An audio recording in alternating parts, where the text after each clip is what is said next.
All right, welcome to today's meeting. I'm going to go over a few things. Hopefully, you're finishing up your year in a good fashion. We're going to talk about our latest Slack posts. We're going to talk about the world of tiny neural networks. These are very small neural networks that people are using to look at experimental data. And in fact, there's a separate area of machine learning where they're using very small networks. So they're trying to figure out the smallest network they can use to efficiently encode information.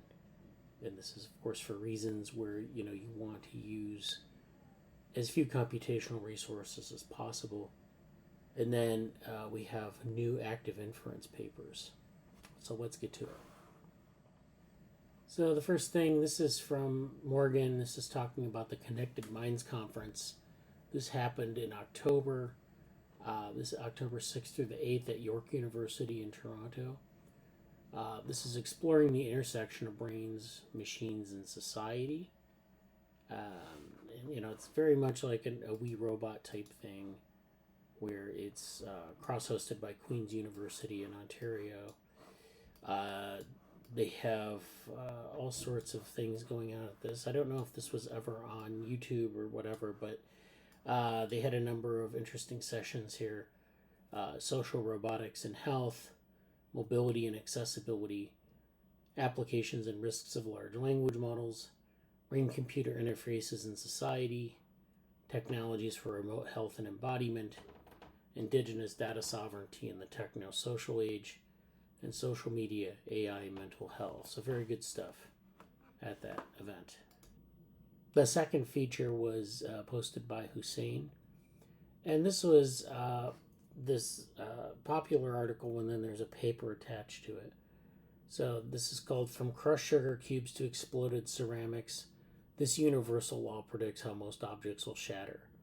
So it's thinking about the physics of shattering and what they call shattering laws.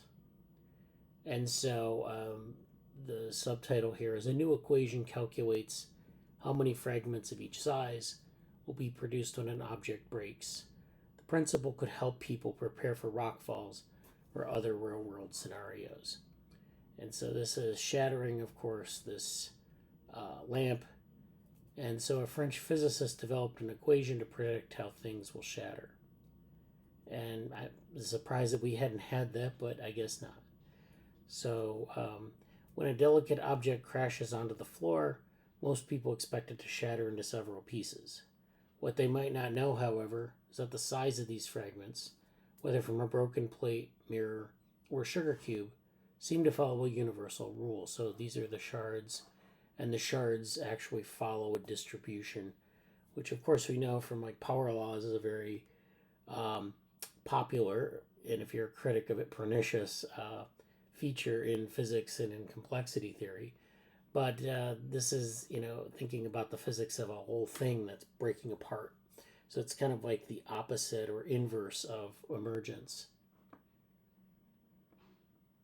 Researchers have long known that a dropped or smashed object will break into a consistent ratio of fragment sizes. In other words, if you group the splintered pieces by size and graph their distribution, most broken objects would yield the same graph shape. Now, Emmanuel Villermot, a physicist at Marseille University in France, has come up with an equation to describe this consistent pattern of fragmentation, which works across many materials. His study was published on November 26 in the journal Physical Review Letters, which we'll get to in a moment. The simplicity and success of this approach are striking, wrote Ferenc Kuhn, a physicist at the University of Debrecen in Hungary, who was not involved in the study, in a physics magazine commentary about the new work. When studying fragmentation, researchers usually look at either fine-scale mechanisms, such as how cracks take shape, or a broader general principle. Villermot took the latter approach. He examined the most likely fragmenting outcomes in situations with few physical constraints, or a principle of maximal randomness. Simply put, the most likely shattering pattern that will take place when an object breaks is the one that maximizes disorder, resulting in the messiest, most irregular sized pieces. Villarmo suggests this in the study, but even maximal randomness has some limits. It obeys the previously mentioned rule about the ratio of shattered pieces always following the same pattern, which Villarmo and his colleagues reported in a 2015 study in the journal Proceedings of the Royal Society A. Combining these two elements allowed Villarmo to figure out an equation to predict how many fragments of each size will come from an object cracking open. He then tested how the equation held up against data from previous shattering studies, including those with glass rods, dry spaghetti, exploding ceramic tubes, liquid drops, and waves breaking in turbulent seas. He also sized up the equation with data he previously collected and how individual sugar cubes splintered when dropping objects on them from different heights. That was a summer project of my daughter's. I did this a long time ago when my children were still young, and then came back to the data because they were illustrating my point well. That was a quote from this scientist. The objects fragmented in accordance with the new equation. The new work shows that statistical regularities of fragmentation can emerge from a combination of maximum randomness and kinematic constraints without reference to any microscopic mechanism. So it is a lot like emergence in that sense. But again, it's the reverse of emergence. It's how things break apart rather than how things come together. Still, the math doesn't work in all circumstances. In materials that are both springy and flowy, like silly putty, that cracks may heal and close, preventing some pieces from forming.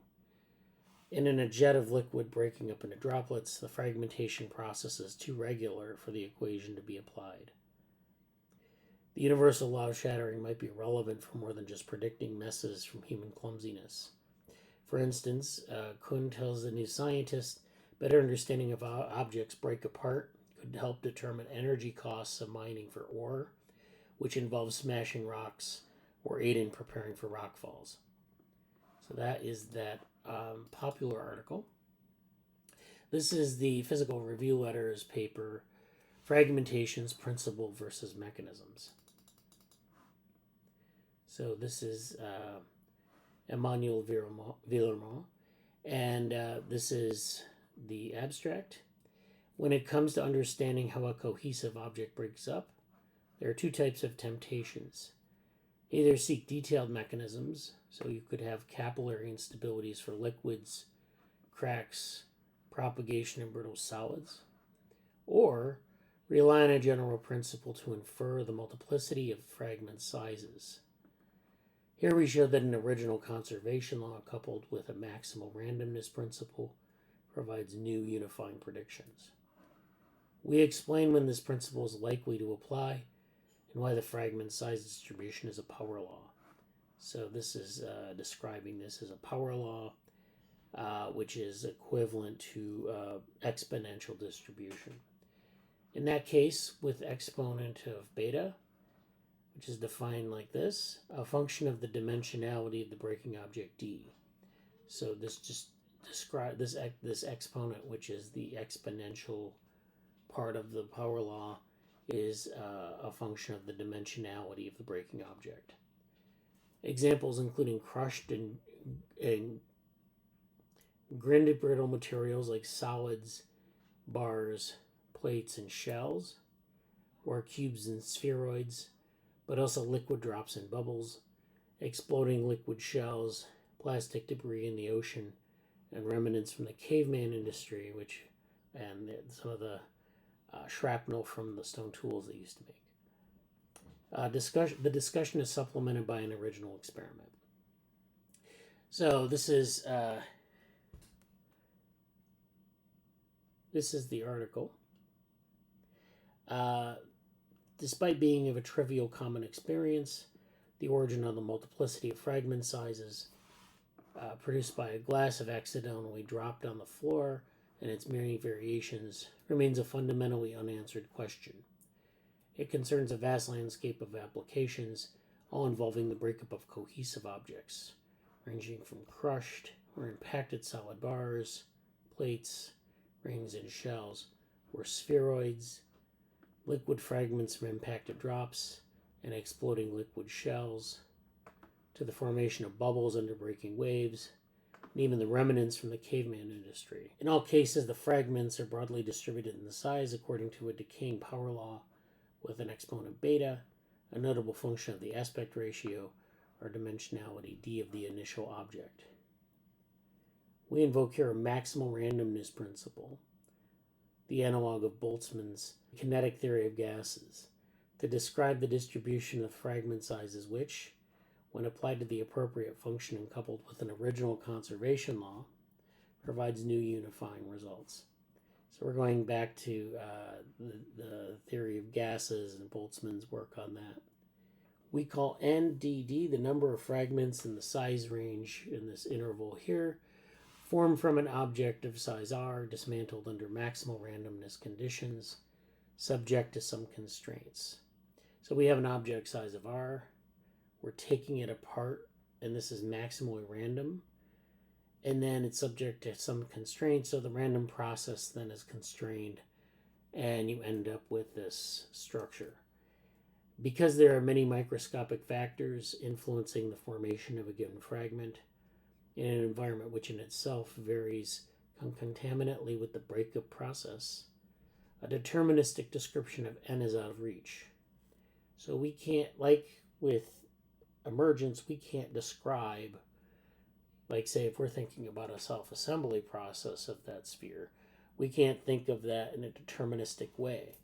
That is, we can't think of every single step and have a deterministic model that will predict every single step, how large that step is, and when that step will occur. We can only use a stochastic model, which is not going to give you a prediction in terms of something that's going to give you a microscopic characterization. We have to rely on the macroscopic characterization of the system. And, we just basically observe it until we either get the sphere assembled or, in this case, break the sphere apart into its fragments. But precisely because of that microscopic random nature, the size partition n in a given experiment is likely, among all those that are possible, to be one with maximal probability.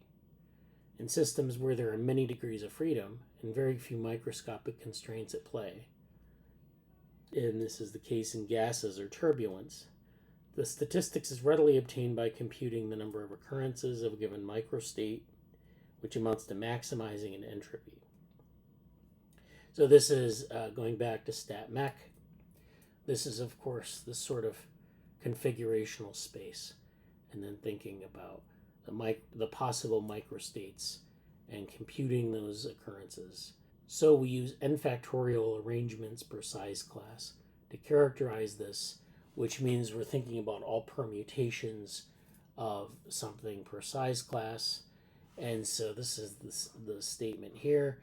Our principle amounts to maximizing this term here, which is the integral of n log n minus n plus constraints, and then this dd term at the end.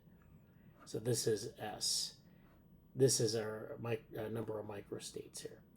We need now to make the constraints explicit. So this part is just constraints, which isn't helpful. We need to know what the constraints are and how they act upon the system. A conservation law for fragmenting objects, first discovered in this reference 12, is the key to the present discussion. So there is a conservation law for fragmenting objects, which describes the energetics. Let a d-dimensional object of volume rd dismantle into a collection of fragments with size dxt at position x at time t. So you have this set of fragments that have a position in space and then this time. This describes a process. When it is over, fragment sizes d are independent of t, so we can have these fragment sizes happening at any given time. We just end up with the fragments of certain size distributions at the end of the process. These are distributed according to n. We may define a density in the breaking object extensive to the local fragment volume. And this equation here describes this fragment volume, a globally conserved field moving at velocity uxt as the fragments separate. This density obeys the conservation equation, singling out the field divergence nabla U. That divergence of order r over r is usually small, since cracks in a macroscopic solid material propagate at the velocity of sound and involve minute microscopic displacements so that fragments are formed before they separate appreciably. And then we have this term here. These different parts of the term are summed over the whole volume of the breaking object and is conserved during the internal arrangements leading to its fragmentation. Conversely, among the many routes branching cracks may take, those permitted by this conservation law must leave this original term unchanged. We first consider the consequences of this constraint only. With beta Lagrange multiplier, we thus maximize S in equation 1, implying that n, with similarity to d to the power law that we have, d exponent b beta, a power law reflecting the empirical observations reported above. So basically, we're summarizing the description of this process with a function, and then we're looking at the power law of that. We choose a rigid representation involving the initial size of the object R to formulate the conservation of mass, more precisely the conservation of volume, accounting for the empirical observation that fragments tend to itroscopy. The volume of the sphere of diameter d is d over 2d in dimension d, so that this term, we yield this term, which solves for beta in a closed form. The formula above, which solely comes from the kinematic constraint in equation 2, which is up here, agrees well in trend and order of magnitude, with the measured ones for solid bars, 1D, plates and shells, 2D, or cube spheroids, but also for liquid drops and bubbles in 3D. This is all shown in figure 1. Some original data in this figure are given in mass and or cumulative distributions. We have beta of approximately 1.3 for one-dimensional brittle glass bars, or spaghetti, either dropped on a rigid floor or impacted longitudinally by a heavy mass. The beta value of around 2.4 is a good average for dropped 2D brittle plates and exploded ceramic tubes, as well as for plastic fragments collected in the ocean. Most of these come from the degradation of thin packaging, so things like bottles and envelopes, and therefore pertain to the two-dimensional paradigm. Flakes from stone tools used as hammers by chimpanzees and possibly early hominins are produced via a 2D expansion process as the tool impacts and falls into this two-dimensional category. Rocks progressively breaking into dense granular flows under a sustained shear and a gap of first display in a two-dimensional signature, and finally a three-dimensional exponent when interparticle stresses such as grinding have become isotropic. As for fragmentation in liquids, we must mention plunging breaking waves, which entrain air pockets below the ocean surface, breaking up in the transient turbulent agitation of the water. The size distribution of the resulting bubbles have been interpreted along several different lines, notably one invoking a Kolmogorov type of turbulence below the wave, leading to beta values equaling 10 over 3, a value not incompatible with recent data. The 3D present paradigm suggests that beta of around 3.5, which is not incompatible either, but has an essentially different origin, assuming randomness, not necessarily turbulence. Likewise, a good fit with beta of around 3.5 is obtained for the fragments of a liquid drop entrainment into a pool of immiscible liquid as it impacts the surface of the pool at large Weber numbers. A standard sugar cube made of compacted dried saccharose crystals shattered into pieces when crushed on the rigid floor by a heavy mass falling by its own weight, and this offers an ideal illustration of 3D fragmentation. As figure 2 shows, fragments issuing from a single cube are more numerous and smaller for a larger impact velocity, but their size distribution is always well fitted by a power law, which we saw in equation 2 with a beta value of around 3.5. The interest in this experiment lies not so much in the fact that it's confirming known things, but because it invites one to consider another principle, the one of energy conservation. The energy of the impactor is finite, and as such,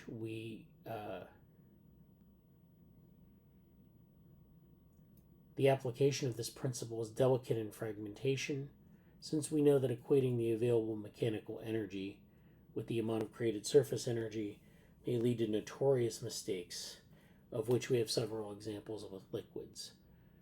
The reason that there are so many forms of energy, such as kinetic, sound, light, heat, and others, and many sources of energy dissipation and fragmentation, friction, by viscosity or plastic deformations, are kind of playing against this universal rule. Nothing guarantees in general that the energy input will be exclusively converted into surface creation, although most of it actually does so in brittle materials. So material type and how energy is converted. So why don't we go over the figures? So this is figure 1. This is, of course, our power law is described here. We have our beta exponents here. So we go from 1 to 4. And the beta exponents, beta from fragment size partition, this is the power law measured by several authors of the fragmentation of both solid and fluid objects of dimension D, which is here. So we have our one-dimensional cases here at 1, our two-dimensional cases here in red, and our three-dimensional cases in black. So the one-dimensional cases in blue, they have this beta value of around 1 to 1.4. Then you go to your two-dimensional cases where the beta value is around 1.8 to 2.4. And then you have your three-dimensional cases where the beta is around 2.8 to almost 4. So you can see that there are these, these are variable by the type of material, by other factors that we just talked about. Figure 2 is the fragment size distribution. So this graph shows sort of this function PD and then D over R. And so this is the size distribution and the size, roughly. So this is just showing in the inset the pattern of fragmentation. So you have some large fragments and a lot of smaller fragments. And from that you can get a size distribution. So the size distribution, of course, you have very few very large fragments. You have a number of smaller fragments and a lot of other fragments that are smaller still. So you have this distribution of their size. And so that's what they're trying to characterize here. They have this for 3 different fragmentation patterns. As you can see, this first one has very large fragments, a couple very large fragments, and a lot of smaller fragments. The next one over in the middle that has a larger number of bigger fragments and a larger number of smaller fragments. And so you can see the distribution is a little bit different there. And then the third one, you have mostly smaller fragments with a much less stark difference between the bigger fragments and the smaller fragments. So this is fragment size distribution PD, which is on the x-axis, from the shattering of a single sugar cube of size R. So this is a single sugar cube shattered 3 times, and you can see the distribution of these things. This was a sugar cube lying on a rigid floor, crushed by a heavy mass, which is on the left, falling by its own weight from a height h, crushed by a heavy mass of 0.4 kilograms, which is m, and then falling by its own weight from a height h. So this is like something falling off a table onto a sugar cube. The image width in the inserts is 15 centimeters, so this is a small field, debris field. Left h equals 10 centimeters, so the one on the left, the height is 10 centimeters.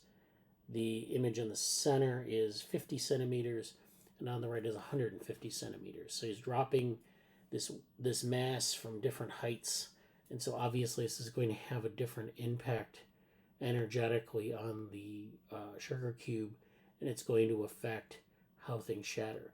So you see as you drop it from a higher and higher,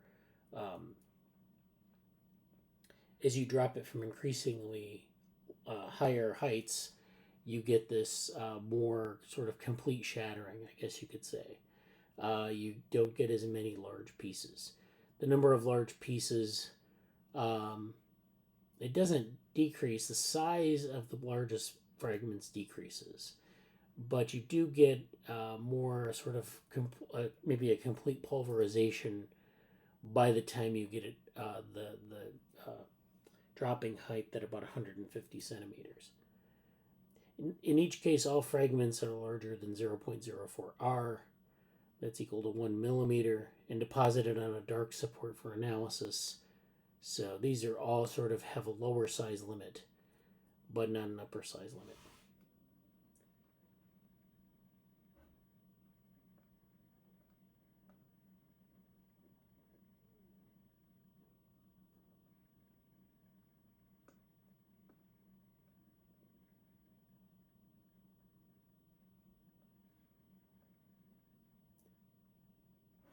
So let's talk about this paragraph here.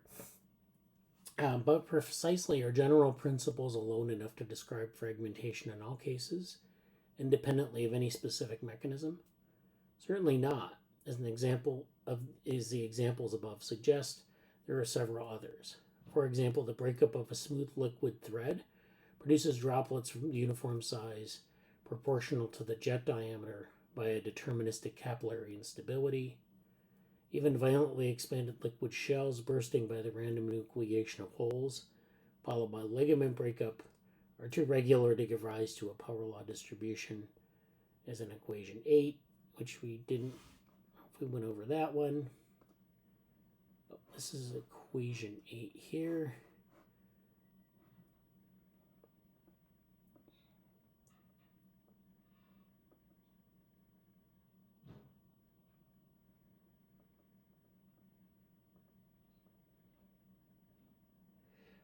But are instead well described by a bell-shaped distribution representative of noisy capillary instability. In that situation, the microscopic rearrangements within the ligaments constrain deterministically the variance of the fragments' diameters to be proportional to their mean squared, a feature found similarly in the radial expansion of a necklace of magnetic beads. The fragments are then gamma distributed with an order like gamma distributed, a distribution also interpretable in terms of maximal entropy, but now with beta no more given by the space dimension d as in equation 8, but by beta equals 1, since incidentally the minimum fragment size can actually be 0 in that case. Small sizes, okay. Randomness, which sets the form of the distribution, and microscopic mechanisms setting the distribution parameters d and v, cooperate in their overall statistics n. Similarly, in solids, patterns and fragments are well understood.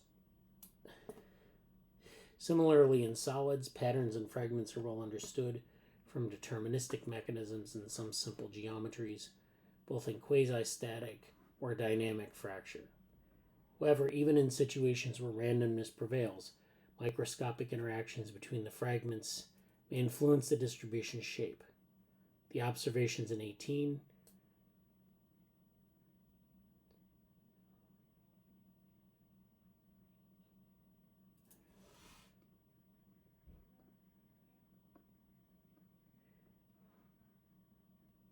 So to conclude, we have shown that for brittle materials or fragmentation in turbulent flows, a kinematic constraint applies to a maximal randomness principle, inferring both the power law shape of the fragment size distribution and the value of its dimensionality dependent exponent.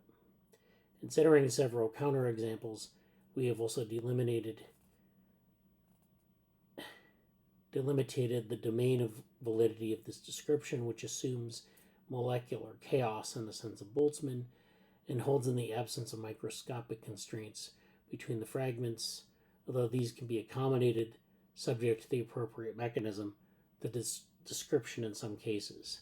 The present contribution also intends to make more precise the area where maximum entropy approaches can either be useful or not. So this idea of molecular chaos, this goes back to the kinetic theory of gases, the work of Paul and Tatiana Ehrenfest, James Clerk Maxwell, and of course, Boltzmann. So this is the molecular chaos hypothesis, and it has this long German name, is the assumption that the velocities of colliding particles are uncorrelated and independent of position. So this is where you have this sort of randomized distribution of gas particles. This is a standard assumption of statistical mechanics, that you don't have this internal correlation of molecular positions, and thus a random system.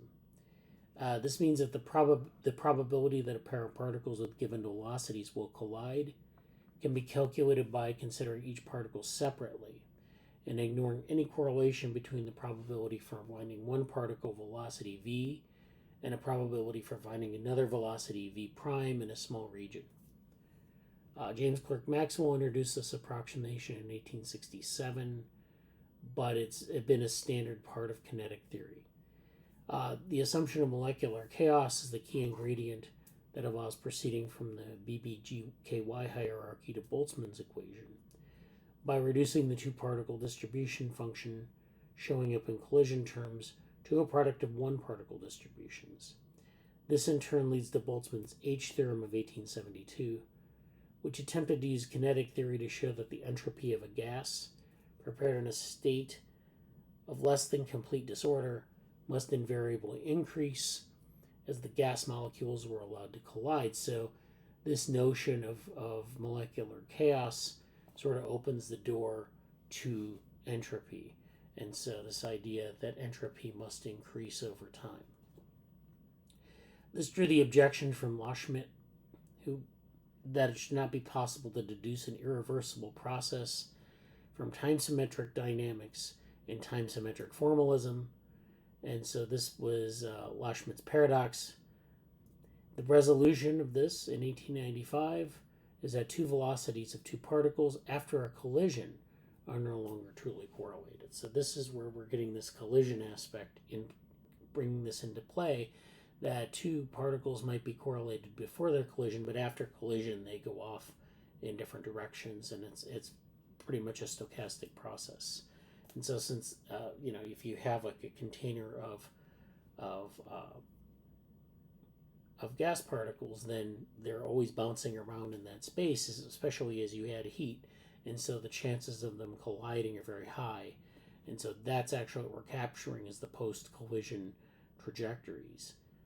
By asserting that it was acceptable to ignore these correlations in the population at times after the initial time, Boltzmann then introduced an element of time asymmetry through the formalism of his calculation.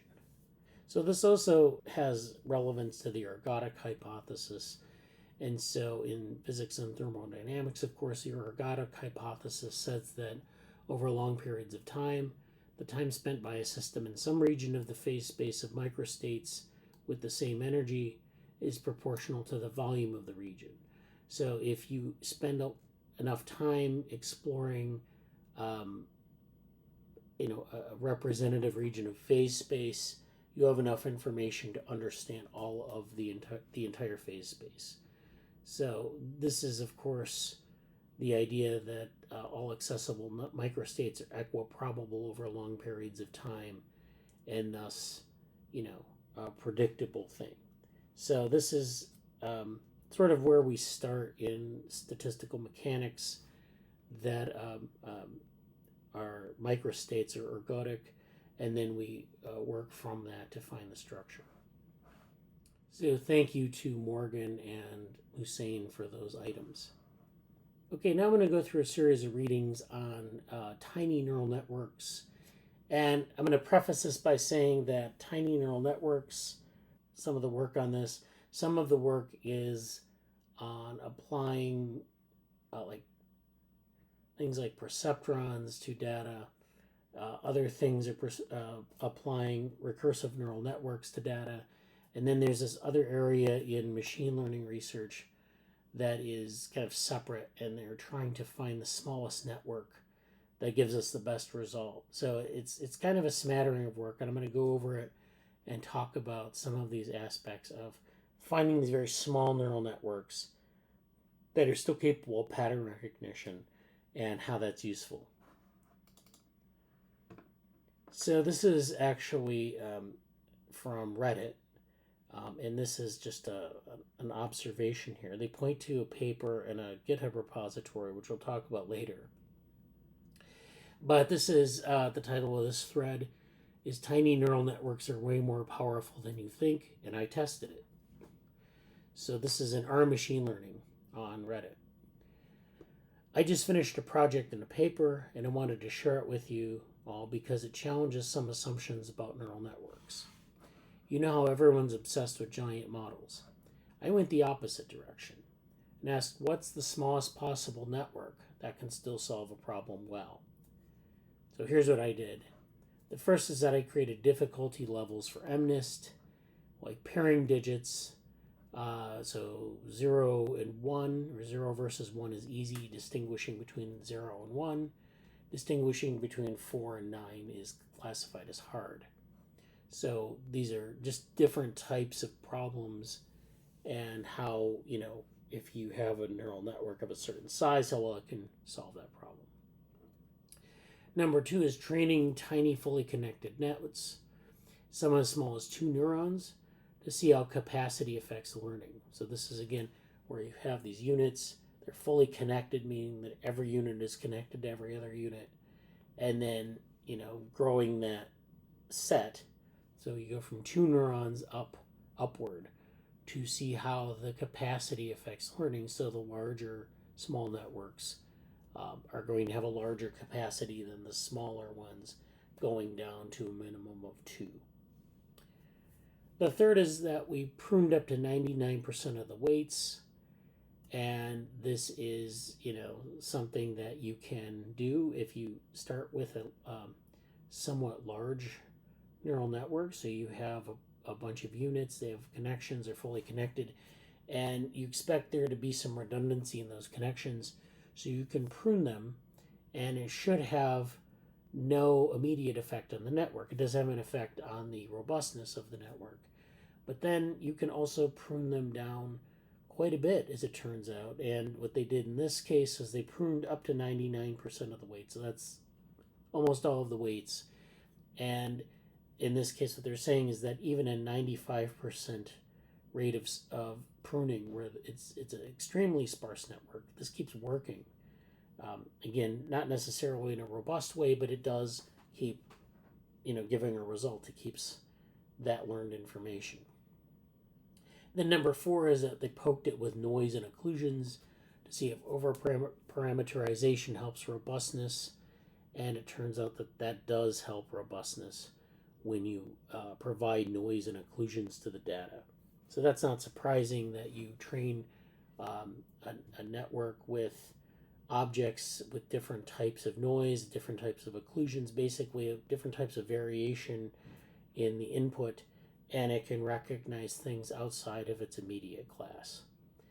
Okay, so that's interesting. And then, so the craziest findings here, a 4-neuron network can perfectly classify zeros and ones, but it needs 24 neurons for tricky pairs like 4 versus 9. So for the easy class, you only need about a 4-neuron network, which is, I guess, 16 weights if it's fully connected.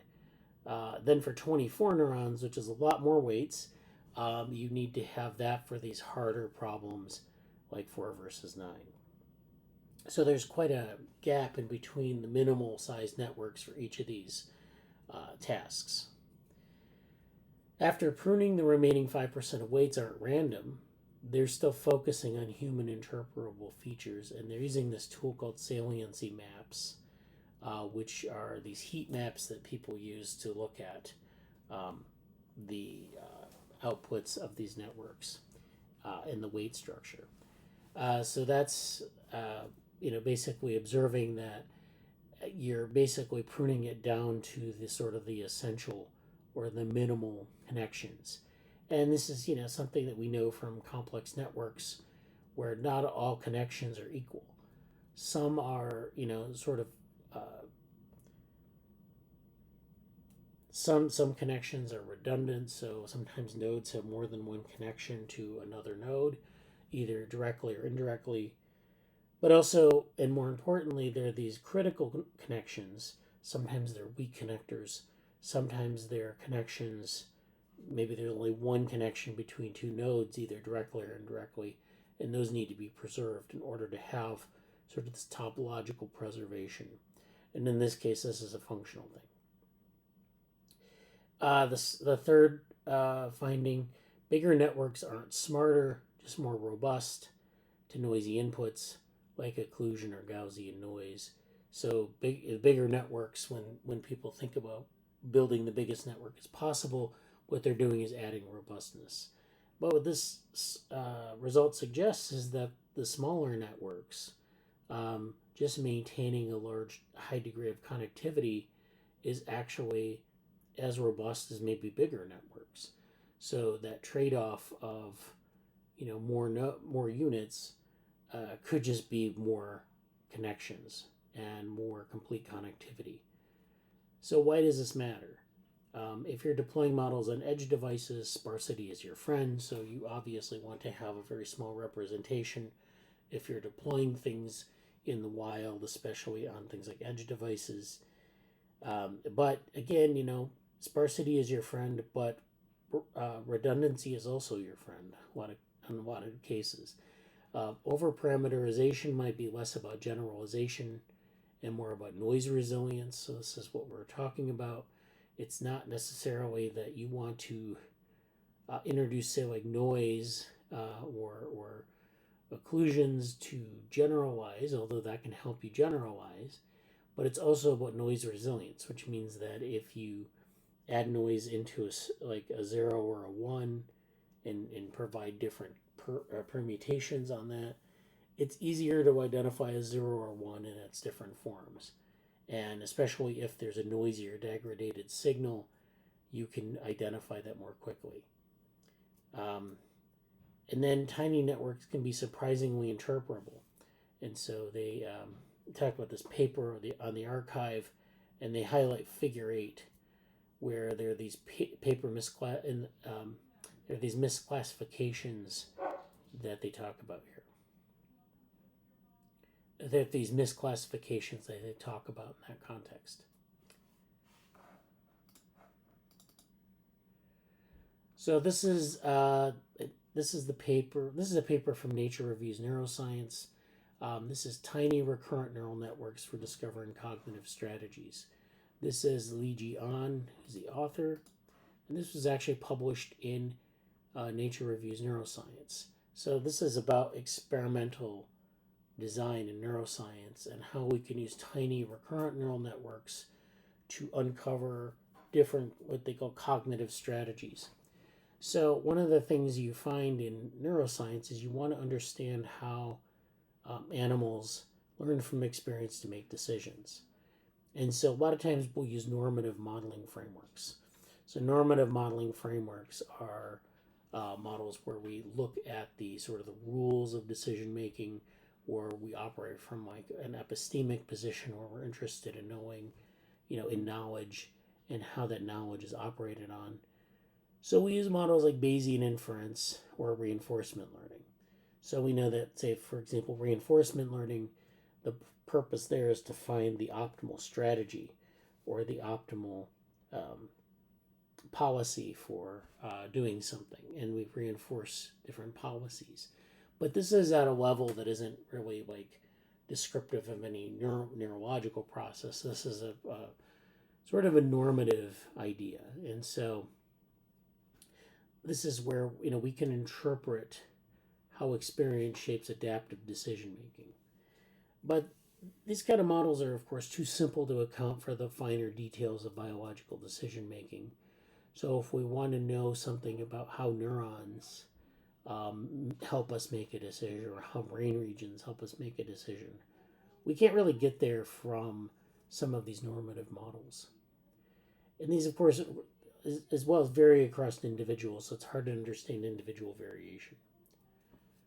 By contrast, large artificial neural networks are flexible enough to model intricate details of decision making.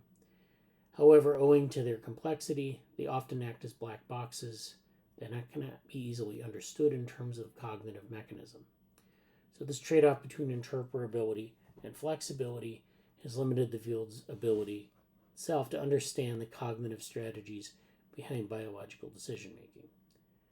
So this trade-off can be resolved by using these tiny recurrent neural networks to discover cognitive algorithms that govern biological decision making. This approach involves fitting a very small, tiny RNN to the behavior of a participant in a reward learning task. We explored tasks with varying structures, lengths, and learning stages. These tiny RNNs comprise only 1 to 4 units, so these are very small. Again, these are the smallest ones that we saw in the Reddit post that they were experimenting with. And so this is very different from the hundreds of units models that we have usually in a typical artificial neural network. So you might ask, well, why, how, of what use are these very small models? They seem almost to be toy models which don't have the same predictive power as the hundreds of units models. But despite their small size, tiny RNNs have many adjustable parameters from their input and recurrent weights, allowing them sufficient flexibility to capture a wide range of behaviors while remaining simple enough to interpret. Tiny RNNs take as input the participant's recent task experience, such as previous choices and rewards. The input, through a set of weights, learned from the data from each individual, updates the unit activities, which are the dynamical variables, that summarize what the individuals learned from past inputs. So this is different from traditional modeling frameworks, which use inputs to update dynamical variables, which are values or beliefs, much more rigidly, often relying on normative assumptions and handcrafted rules. So this is where, we make assumptions about the behaviors. We kind of assume the rules in advance. We set those rules in advance. And what we're doing in these small networks is we're trying to let the rules emerge from the data. And the rules might be different for each individual in the subject pool. So this is much more useful in that sense. Tiny recurrent neural networks excel when abundant data are available. So this would be thousands of trials per participant, but many human data sets contain only a few hundred trials per participant. So this is where we need to have another step here to make these tools a little bit more amenable to a wider range of experiments. To this end, we developed a knowledge distillation procedure in which a larger teacher RNN, which consists of tens of hundreds of units, was trained on pooled data from all participants, and student tiny RNNs were trained to reproduce the teacher's predictions for each individual, ensuring reliable modeling with limited data. So we have this sort of this interesting relationship between a larger neural network and these tiny neural networks. So it's the larger neural network is being trained on the data, and then it's basically trying to, the tiny networks are trying to match the teacher's predictions. So it's a sort of a tutor model where you have smaller student, the tiny models are the students, the larger model is the teacher, and there's this effect of learning things from the teacher. So that's interesting.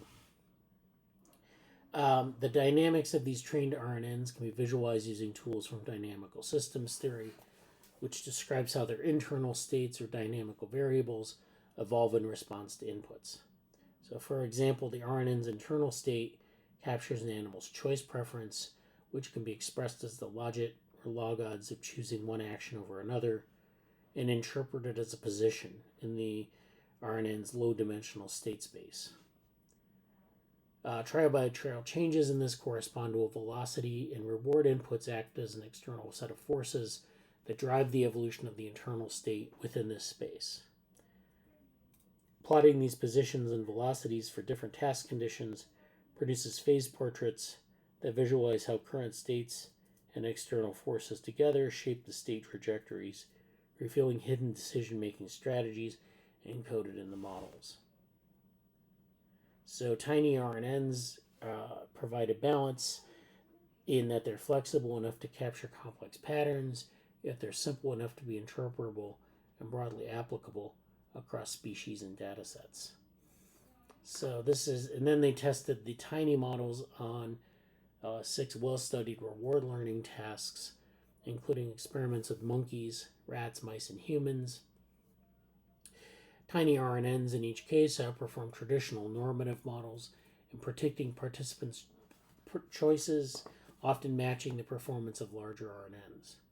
So this is interesting that these smaller models did a pretty good job of matching the performance of other larger models.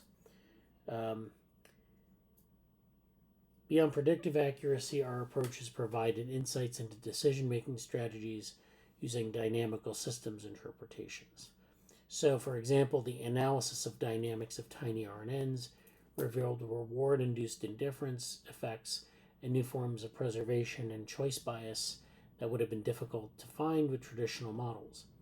In addition, applying the same interpretive tools to artificial agents, which in this case are RNN models trained to optimize reward learning task performance, these uncovered strategies that resemble Bayesian inference.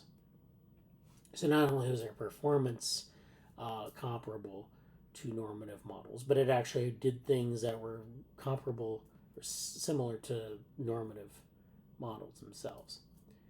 Tiny RNNs provide a powerful framework for understanding decision making and then finding new cognitive strategies while remaining predictive accuracy.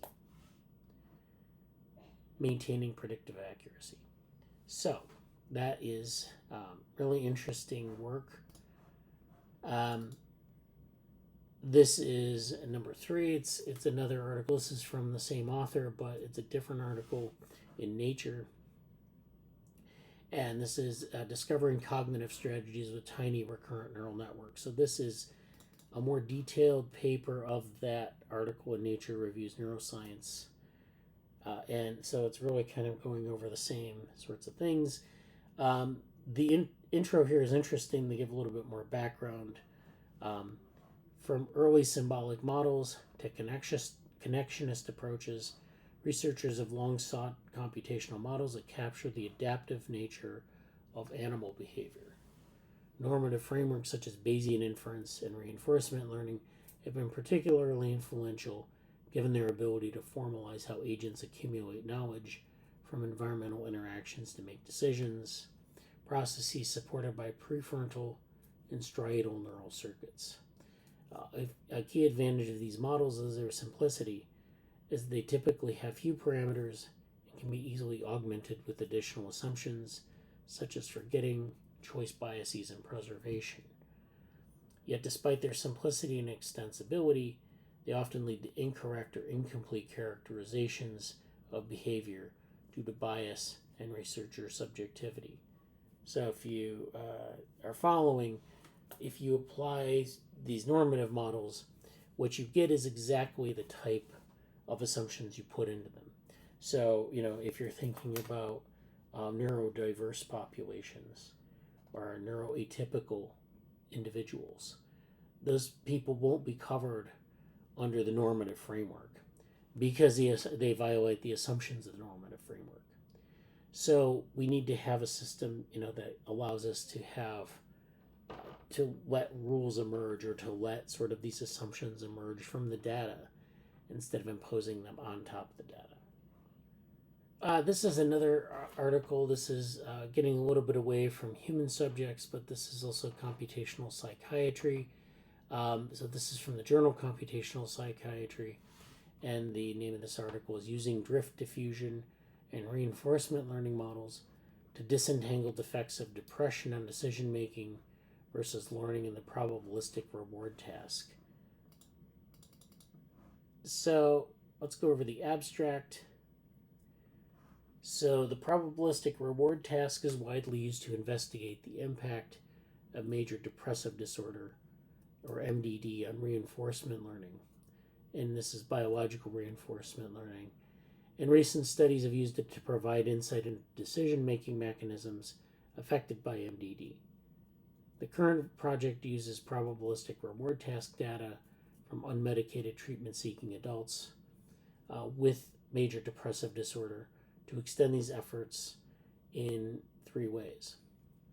Number 1 is providing a more detailed analysis of standard probabilistic reward task metrics, response bias, and discriminability to better understand how the task is performed. Number 2 is analyzing the data with 2 computational models and providing psychometric analyses of both. And then 3, determining whether response bias, discriminability, or model parameters predicted responses to treatment with placebo or the atypical antidepressant bupropion. Analysis of standard metrics replicated recent work by demonstrating a dependency between response bias and response time, and in showing that rewards totals in the PRT are governed by discriminability. Behavior was well captured by the hierarchical drift diffusion model, which models decision-making processes. The HDDM showed excellent internal consistency and acceptable retest reliability. A separate belief model reproduced the evolution of response bias over time better than the HDDM, but its psychometric properties were weaker. Finally, the predictive utility of the PRT was limited by small samples. Nevertheless, depressed adults who responded to bupropion showed larger pretreatment starting point biases in the HDDM than non-responders, indicating greater sensitivity to the PRT's asymmetric reinforcement contingencies. Together, these findings enhance our understanding of reward and decision-making mechanisms that are implicated in MDD and probed by the PRT. So this section talks a little bit about behavioral complexity, this section talks a little bit about behavioral complexity and how that plays a role in determining bias. So behavioral and reinforcement learning tasks can be surprisingly complex. In the PRT, which is rooted in the signal detection framework, participants must distinguish between 2 stimuli. And these are schematic mouths of similar length, and you can see this in this figure here, where there's this mouth that they have to determine on a face, and then they have to identify the correct one. And so these are the schematic mouths, and correct identifications of one rich stimulus are rewarded 3 times more often than the correct identifications of the other lean stimulus, which means these stick figure faces. Consequently, participants typically developed a response bias. They respond rich more than lean, and weak response bias may be a marker of anhedonia, and many data are consistent with this proposal. Wherever research has probed neural mechanisms that support response biases, this body of work is sufficiently extensive that the PRT appears in the NIH RDOC matrix as a validated test of reward learning. Nonetheless, in a recent study comparing unmedicated adults with major depressive disorder to healthy controls, we identified 2 aspects of PRT performance that were previously unrecognized. So they used this drift model to determine the sort of response to like a reward stimulus, and so you have this decision threshold that differs, and the drift diffusion is where you have the response that kind of drifts towards these different biases over time. So you start here where the responses are basically random, and then they drift towards one response or another response over time. And so the response bias effects were not uniform. It was strong when response times were fast, but weaker when response times were slow. That indicates that the mechanisms underlying response bias likely involve preparation of fast motor actions rather than, for example, sustained stimulus evaluation. So, like I said, this is getting away a little bit from the small neural networks, but it gives you this idea of how normative models perhaps don't capture the types of things we're interested in when we deal with, experimental human behavior, other types of experimental systems. So this 4th article is how tiny neural networks represent basic functions. This is sort of an introduction to mechanistic interpretability through simple algorithmic examples. This shows how small artificial neural networks can represent basic functions. The goal is to provide fundamental intuitions about how neural networks work, and as well as give us insights into mechanistic interpretability. And this is a field that seeks to reverse engineer neural networks. So he presents 3 examples of elementary functions, describes each using a simple algorithm, and shows how algorithms can be coded into the weights of a neural network. And then the author explores if the network can learn the algorithm using backpropagation. So this article attempts to break neural networks into discrete operations and describe them as algorithms. An alternative approach, however, perhaps more common and natural, is to look at the continuous topological interpretations of the linear transformations in different layers. And so to understand topological intuition, you can use TensorFlow Playground, which is a simple tool for building basic intuition and classification tasks. ConvNet.js Demo, which is a more sophisticated tool for visualizing neural networks for classification tasks. And Neural Networks, Manifolds, and Topology, a great article for building topological intuition into how neural networks work. So this is sort of the 3 elementary functions of a neural network. So these are your inputs, this is your bias, this is your nonlinear rectifier, and then this is your output y. So we have 3 components here: the inner product with the inner vector, where we add a bias term, and then where we run a nonlinear activation function. So we have sort of this input that we have to kind of figure out the input vector. We then have bias, and then we have this nonlinear activation function, which activates the parts of the network that have the weights that we want to pay attention to. So there's a Colab notebook that goes along with this if you'd like more information on this. And then he starts going through the different operators. So this is where we have our activation function and our learning function at the end, or output. We have to ask the question, how many neurons do we need to learn a certain piece of information? It's like what we talked about in the Reddit post, which is, we have to have a minimal number of units to learn a minimal number of things, or some sort of thing that we want to learn. So in this case, we have this operator here. This is the less than operator. How many neurons are required to learn the function of x being less than 10? And so write a neural network that returns 1 where the input is smaller than 10 and otherwise 0 otherwise. So this is our input x where it's smaller than 10 in every case.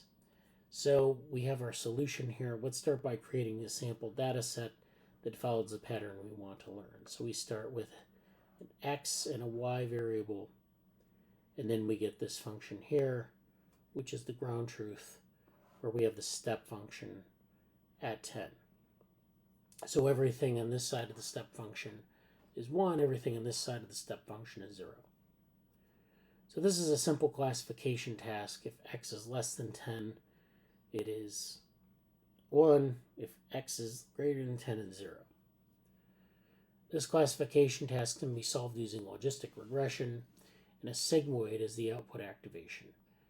Using a single neuron, we can write the function of sigmoid, ax plus b being the bias term, and can be thought of as the neuron's threshold. Intuitively, we can set b to 10 and a to 1 and get f equals sigmoid 10 minus x. So let's implement and run f using PyTorch. We set this up in PyTorch, and we get this ground truth, which is in blue, which is what we started out with, and then the prediction, which is the sigmoid. So the step function, of course, is a straight line at 10. The sigmoid is mostly correct, except because it's has that sigmoid shape, or that S shape. It's going to predict results that are on either side of 10, just a little bit. Okay, so that looks pretty good in terms of like the ground truth. So it looks like the right pattern, but can we make a tighter approximation? So we don't want to have anything over 10 at all. And we'd prefer that all of this would be closer to a perfect accuracy. So for the sigmoid function, as the inputs approach negative to positive infinity, and outputs approach 0 to 1, the outputs approach 0 to 1 respectively. Therefore, we need to make our 10 minus x function return large numbers, which can be done by multiplying it by a larger number, say 100, to get f sigmoid 100 by 10 minus x. So now we'll get f 9.5, and that's equivalent to 1 roughly, so it gives us this tighter sigmoid, tighter to the ground truth, this narrower sigmoid. Indeed, when in a training network with one neuron, it converges to f sigmoid m 10 minus x, where m is a scalar that keeps growing during training to make the approximation tighter. So through training, this sigmoid gets tighter and tighter and closer to the ground truth step function. To clarify, our single neuron model is only an approximation of the less than 10 function. We will never be able to reach a loss of 0 because the neuron is a continuous function, while less than 10 is not a continuous function. Our second one is min AB. So we're in a neural network that takes two numbers and returns the minimum between them. So this is where we're trying to figure out the minimal distance between two numbers. So like before, let's start by creating a test data set and visualizing it. So this is setting this test data set up. And then this is the sort of the plot of it. So this is visualizing the training set. In this case, we can use ReLU activation because it is essentially a maximum function. Indeed, using ReLU1 can write the min function as follows. This is the min function here in terms of ReLU. And so now we want to build a small network that is capable of learning equation 1 and try to train it using gradient descent. So this is our model. We're instantiating a class, and we're writing our function here that uses ReLU to evaluate this. So this is a visualization of the min model computation graph. So this is the input tensor depth, the linear depth, the ReLU depth, the category depth, and then the output tensor depth. So we train this model for 300 epochs, and that's enough to converge the model. So let's look at the model's parameters. So this is sort of the way it's set up here. We have our weights, our bias, and our output layer weights and bias. So many weights are zeroing out. We are left with a nicely looking model here. But this is not the solution we expected, but nevertheless it's a valid solution and even cleaner than what we see in equation 1. By looking at the network, we learned a new nicely looking formula.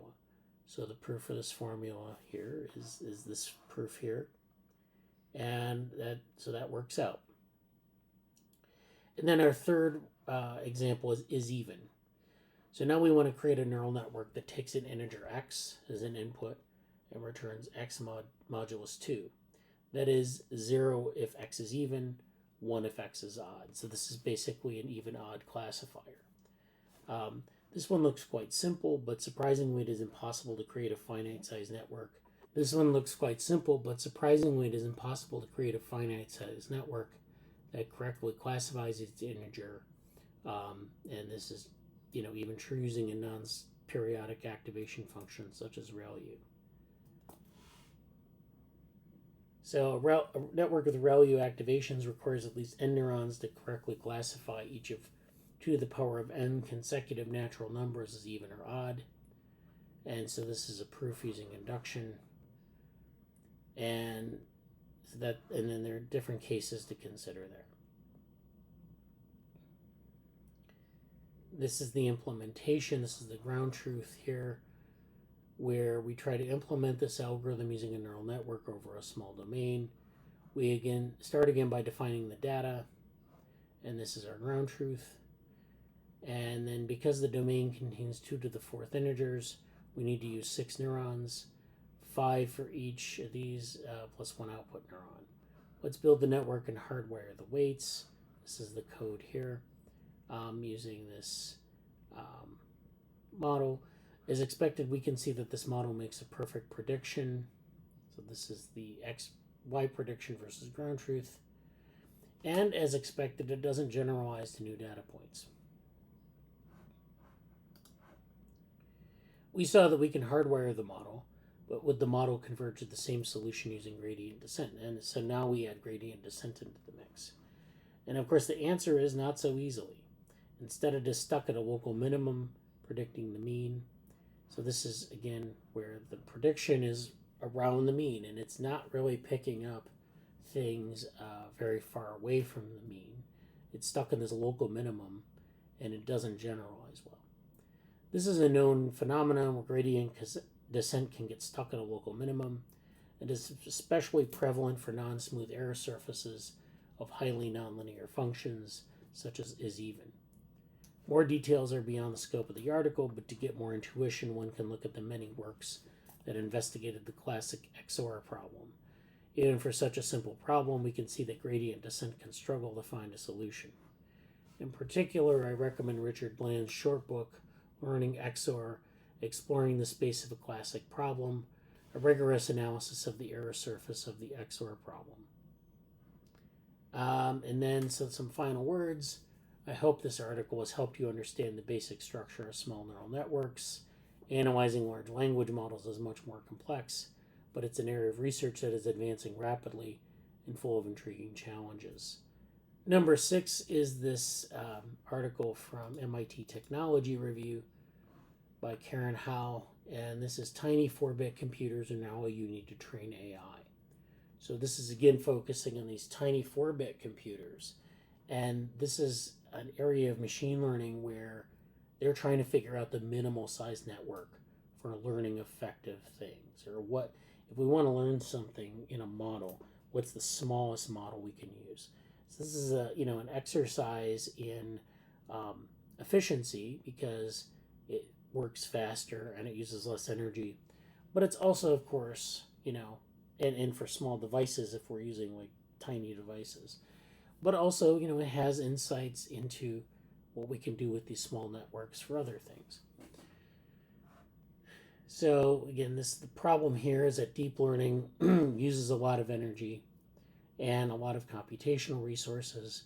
And so, maybe, again, like we said in some of the earlier articles, maybe we don't need to have these massive networks. Like we said, massive networks really provide robustness, or at least that's the argument.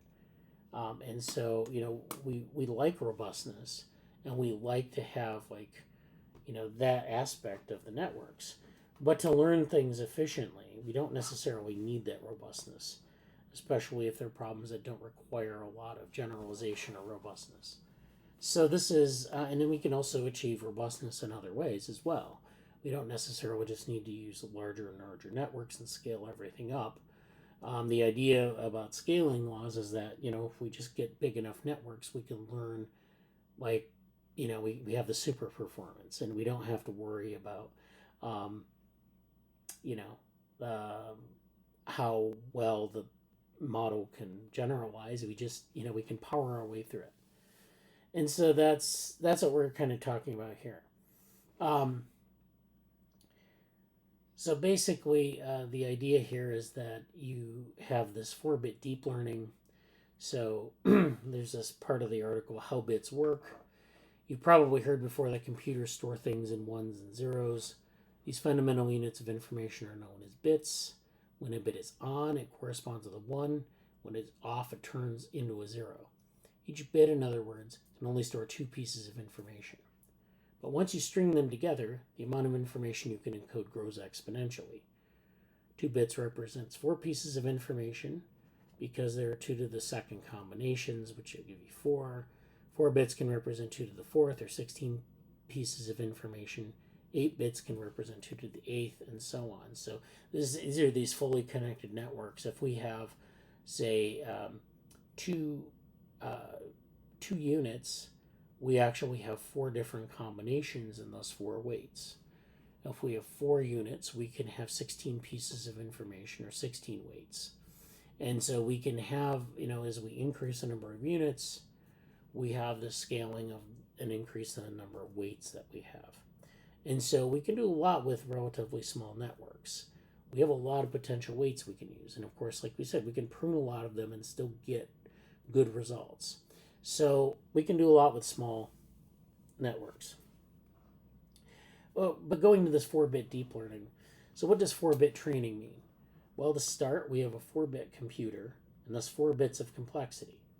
One way to think about this, every single number we use during the training process has to be one of 16 whole numbers between -8 and 7, because those are the only numbers our computer can represent. This goes for the data points we feed into the neural network, the numbers we use to represent the neural network, and the intermediate numbers we need to store during training. So how do we do this? Let's first think about the training data. Imagine it's a whole bunch of black and white images. Step 1, we need to convert those images into numbers so the computer can understand them. We do this by representing each pixel in terms of its grayscale value, 0 for black, 1 for white, and then decimals between for the shades of gray. Our image is now a list of numbers ranging from 0 to 1. But in 4-bit land, we need to range from -8 to 7. The trick here is to linearly scale our list of numbers so that 0 becomes -8 and 1 becomes positive 7, and the decimals map to the integers in the middle. So we get this number line like this, where we're stretching out our 0 to 1, and we're building a map between our values between 0 and 1, our interval, which is now -8 to 7. The process isn't perfect. So if you started with the number 0.3, you would end up with a scaled number of -3.5. We'd end up somewhere up in this part of the number scale here. But our 4 bits can only represent whole numbers, so you have to round -3.5 to 4. You end up losing some of the gray shades, or so-called precision, in your image. You can see what that looks like in the image below, so you end up with this sort of grayscaling effect, where the fewer bits you have to encode, the less detail you have. So you have this nice photographic detail in an 8-bit model, but in a 1-bit model you have this very light and dark representation. You lose any of the information about the skin, you lose any of the information about the hair. You just have to kind of, assume that kind of what those things are from the original image. If I just gave you a 1-bit image, all you would see is the black and the white, and you would have no distinction between, say, like the eyeball and the eyebrow and parts of the shadows of the face. It would be indistinguishable. Although in the 2-bit model, you would have some more grayscale values you could use to sketch out some of the details there. And then when you get to the 8-bit value, you can essentially reproduce some low-res version of this image. So, if you've ever worked with computer graphics, or you remember, say, like the old Amiga computers, kind of this problem pretty well, where you have these, you're working with a small amount of memory, and you have to encode features in this small space, in this small graphical space. So, you have to be able to make use your grayscale values very efficiently. So this is kind of an old problem. We don't worry about it as much when we have a lot of computational power. But one of the things you learn from studying old computer science, or at least the computer science of that era, is that you can use these small networks in very creative ways. That you can use them to represent things, and it forces you to do that. So it's interesting. So as you lose precision, you have to figure out ways to represent these problems in differently. So this trick isn't too shabby for the training data, but when we apply it again to the neural network itself, things get a bit more complicated. So this is where we often see neural networks drawn as something with nodes and connections like the image above. But for a computer, it turns it into numbers. Each node has an activation value and a connection weight. And we know that from some of our other articles. And then we're making this map between our values in our channel, -8 to 7, and then we're mapping our decimals to that. So linearly scaling numbers that span several orders of magnitude loses all the granularity at the tiny end of the scale. As you can see in this example, any number smaller than 100 would be scaled from -8 or -7. This lack of precision would hurt the final performance of the AI model. So after 2 years of research, the researchers finally cracked a puzzle. This puzzle of representational, detail with these small models. Borrowing an existing idea from others, they scaled the intermediate numbers logarithmically. To see what I mean, below is a logarithmic scale you might recognize, the so-called base of 10, using only 4 bits of complexity. The researchers instead use a base of 4 because trial and error shows this work best. You can see how it lets you encode both tiny and large numbers with bit constraints. So you can't really see it in this copy that I have here, but basically it's this putting things on a logarithmic scale and using that as a means to make this mapping. With all the pieces in place, this latest paper shows how they come together. They ran several experiments where they simulate 4-bit training for a variety of deep learning models in computer vision, speech, and natural language processing. The results show limited loss of accuracy in the model's overall performance compared with 16-bit deep learning. The process is also more than 7 times faster and 7 times more energy efficient. And so 4-bit deep learning, it really needs more work. The paper only simulates the results of this kind of training. Doing it in the real world would require new 4-bit hardware. So we really need to have a different type of hardware to really kind of capture a lot of the potential of this method. This advancement opens the door for training in resource-constrained environments. Wouldn't necessarily make new applications possible, but it would make existing ones faster and less battery draining by a good margin. So that is that article. Article 7 is this article, and I'm not going to go through the whole thing. I'm just going to talk about the abstract. This is understanding generalization, robustness, and interpretability in low-capacity neural networks.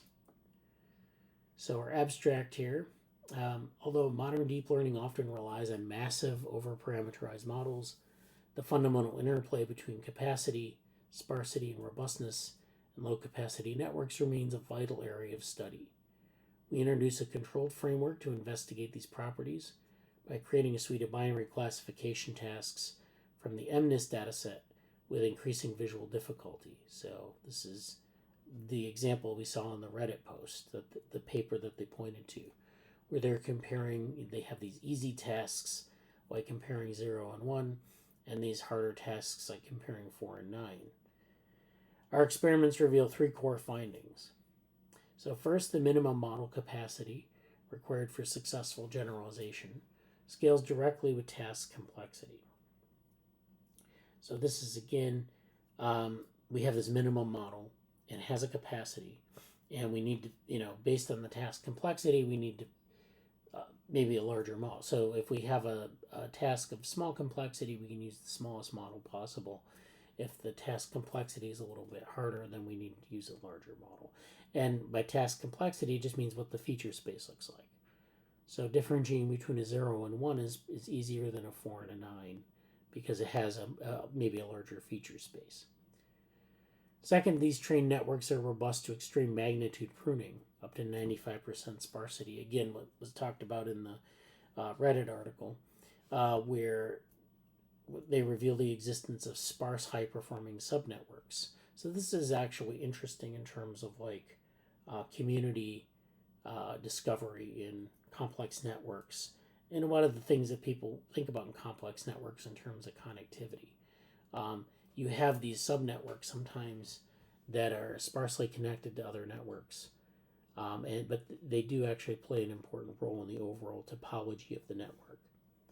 And so in this case, what they're doing is they're really just kind of getting, not only, finding the smallest model in terms of the number of units, but finding the smallest number of connections. Because remember, those weights are kind of the resource constraint of the network, because as you grow the number of nodes in your network, number of connections, a number of weights, and so forth, grow at an, I can't remember what the scaling is. It's somewhere between exponential and super exponential. So it's definitely a memory constraint. Third, we show that overparameterization provides a significant advantage in robustness against input corruption. So again, we want this robustness. We can have this overparameterization, which comes at the cost of a larger network, but we do want some overparameterization, and we can get it maybe through having more connectedness, but really we just need to kind of figure out ways to introduce overparameterization without too much, without the models being too big. And the reason we do this is to have robustness. So really, if we can achieve robustness without massively scaling up the network, that's what we want. Interpretability analysis via saliency maps further confirms that these identified sparse subnetworks preserve the core reasoning process of the original dense models. So overall, this work provides a clear empirical demonstration of foundational trade-offs governing simple neural networks. So really, this is, given our discussions about post-transformer topologies and networks, this is really interesting because we said, well, why do you want to move on from transformers? And it turns out that transformers are very large models, that if we could find smaller models, we could improve the performance. Well, we could definitely improve the efficiency of the models. We might even be able to improve the performance of models if we can figure out ways to at least maybe match, say, the robustness of a transformer with a smaller model overall. So massive models like transformers and deep convolutional networks have pushed the boundaries of performance across many challenging tasks. This progress often comes at the cost of heavy computational resources and all of that, and they often operate as black boxes. So if we had smaller networks, we could, say, make that process interpretable. We could have smaller networks that use less energy, use less memory, and figure out ways to make them more robust. Their lack of transparency makes them less suitable for scenarios where resources are limited, and understanding the model's reasoning is critical. So they say smaller networks can serve as an effective and efficient alternative, and so they basically talk about a lot of the same things that we've already talked about in some of the other articles. And then finally, this article here is the GitHub repository for low-capacity neural networks. So this was the GitHub repository linked to in the original Reddit post, where this is where they're kind of looking at low-capacity neural networks and how small they can go. So tiny neural networks can solve MNIST binary tasks even after 95% weight pruning, and overparameterization boosts robustness, not just accuracy. And then, so some of the things that are interesting about this is that you can do this, what they call brain surgery for neural networks. You can prune 95% of the weights and still have a functional network. You have this task complexity scaling where a 4-neuron net handles a task, an easy task like 0 versus 1, but you need a 24-neuron network to handle pairs like 4 versus 9. We can have these saliency maps that prune nets use sort of a human-like reasoning. So they focus on the same types of features as our perceptual systems focus on, which I don't know if that qualifies as human-like reasoning. Then finally, overparameterization does not equal overkill. That bigger nets aren't smarter just because they're more robust to noise. Bigger nets aren't smarter. They're not just, being able to generalize better. They're just more robust to noise. So that's that feature on tiny neural networks. Hopefully that was useful in terms of understanding what tiny neural networks are, why they're useful, and where we can use them, both in like human subjects or animal studies and in computer science. Finally, I wanted to talk about two new active, or I guess they're not new active inference papers. They're papers on active inference that I found recently. Very interesting papers. The first article is in IEEE Transactions on Cognitive and Developmental Systems, and this is called a Marr-inspired framework for raising good robots. So this is kind of merging developmental stuff into this sort of Marr-inspired framework. So the abstract reads, our current computer and AI systems are built on neuroscience principles from almost a century ago. Recent advances in our understanding of biological computation have not crossed into computer science to catalyze advancements. We outline a multidimensional blueprint for a form of bio-inspired agent leveraging modern neuroscience principles, including the co-localization of memory and compute, plasticity, embodiment, active inference, and neurodevelopmental principles. We discuss how combining these core features could theoretically lead to cognitive agents that are aligned to our pro-social values, transparent, explainable, and energy efficient. So this is what they mean by good robots.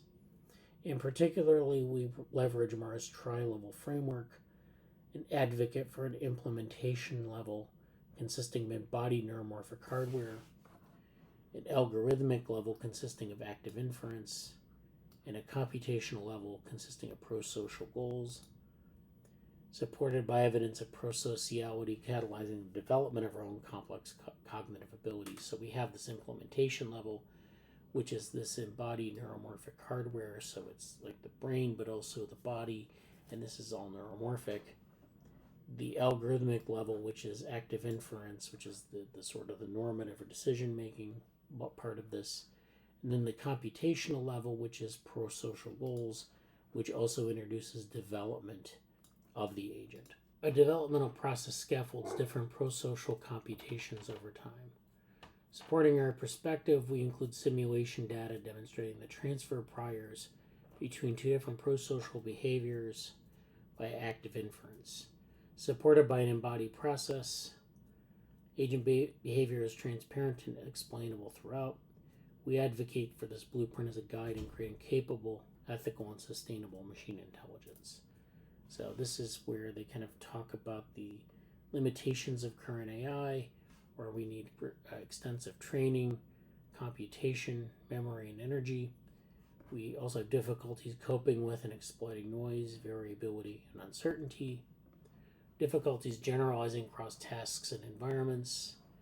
Poor performance on tasks requiring embodied intelligence, such as adaptation to external conditions. And then finally, inadequate transparency, interpretability, and explainability. So these are all sort of viewed as like limitations of current AI systems. And then the idea is that we need maybe more neuroscience or more up-to-date neuroscience, as well as maybe an updated version of computation, since we're operating on the von Neumann computational architecture. So this is where the neuromorphic stuff comes in. And so this is what they mean by a good robot. Definitely applying Marr's tri-level hypothesis here is really interesting.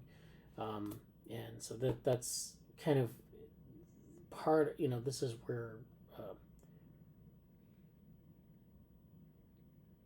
so active inference comes in at the algorithmic level. So Marr's algorithmic level relates to processes employed in transforming inputs into outputs.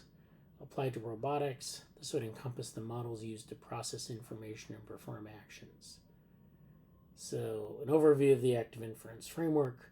Originating from neuroscience, the active inference framework offers a biologically plausible and unified explanation for how the brain processes information, learns, and generates behavior.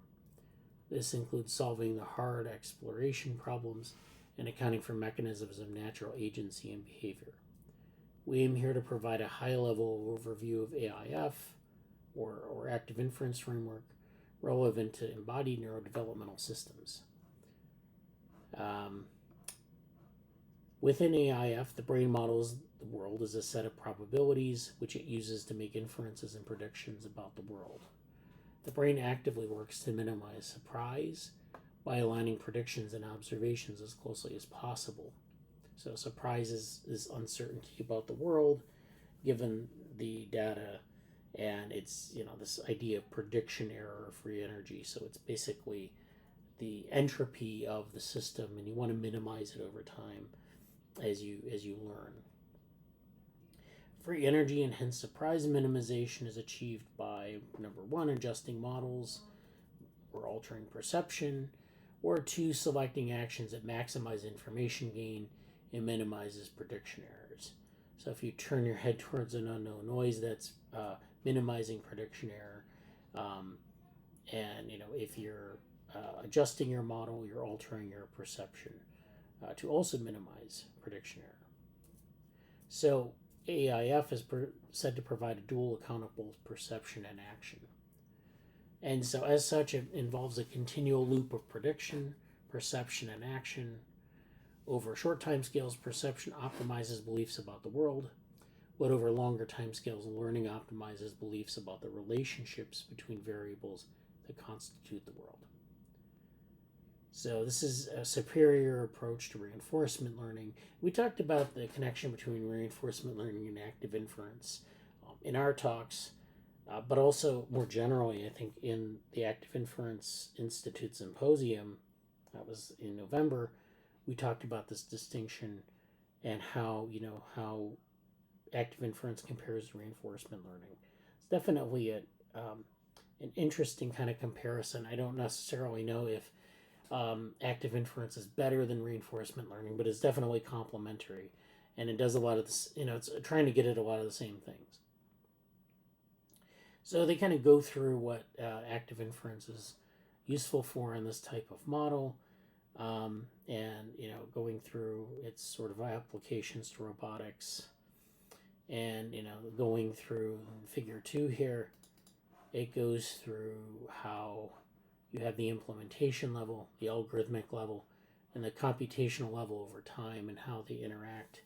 So you have things from the implementation level moving to the algorithmic level, updating that at the next time point, and then updating that algorithmic level, updating the computational level at the next time point. So you almost have like these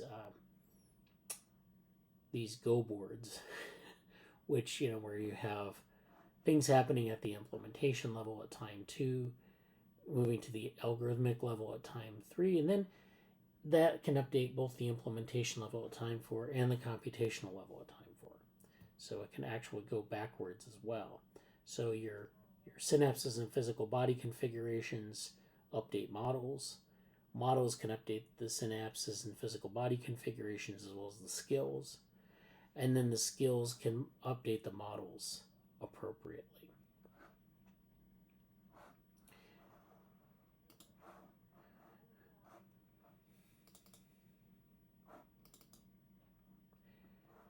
So this other paper is Active Inference for Learning and Development and Embodied Neuromorphic Agents. This is from the journal Entropy. I think it's the same author, same first author. And so the abstract here is taking inspiration from humans and how catalyzing embodied AI solutions are important real-world applications. Current human-inspired tools include neuromorphic systems and the developmental approach to learning.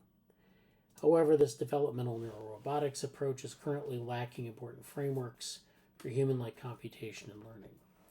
We propose that human-like computation is inherently embodied, with its interface to the world being neuromorphic and its learning process operating across different timescales.